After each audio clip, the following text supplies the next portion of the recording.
The story of Ramana Maharshi. Ramana Maharshi was born in 1879 in a small village in Tamil Nadu, India. His name was Venkataraman, and until the age of 16, he was an ordinary boy, healthy, quiet, and with no special interest in spirituality. Then one day something extraordinary happened. Without any warning, Venkataraman was suddenly overwhelmed by a powerful fear of death. He was not sick, nothing dangerous was happening, yet the feeling was so real that he was certain, I am about to die. Instead of crying out for help, he lay down on the floor, completely still, as if his body were already dead. He held his breath, his limbs became stiff, and then he began to observe. He asked himself, if this body is dead, what am I? He realized, my body may die, but I am still here.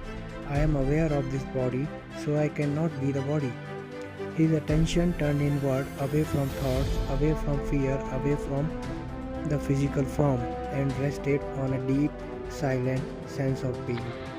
In that moment, the fear of death vanished forever. What remained was a profound peace, still unchanging and beyond words. Venkataraman had not read scriptures, he had no teacher, yet he had directly realized the truth taught in the Upanishads. The self is unborn and undying.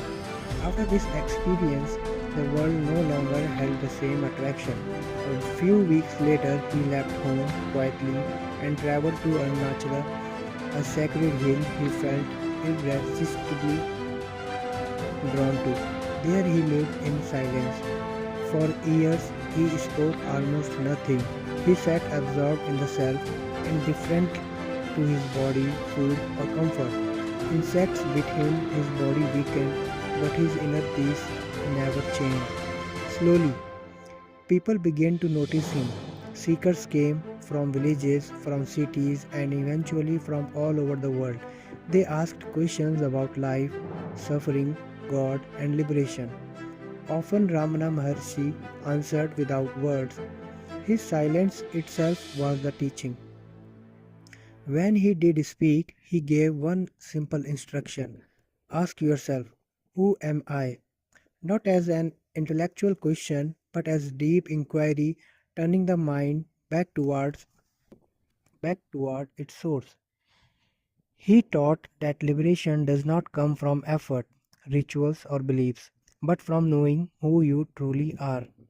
Ramana Maharshi lived a simple life at the foot of Arunachala until his passing in 1950.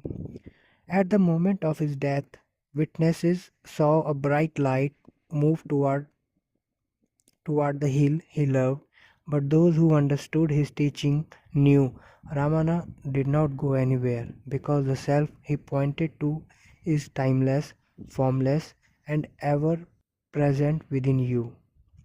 Thank you.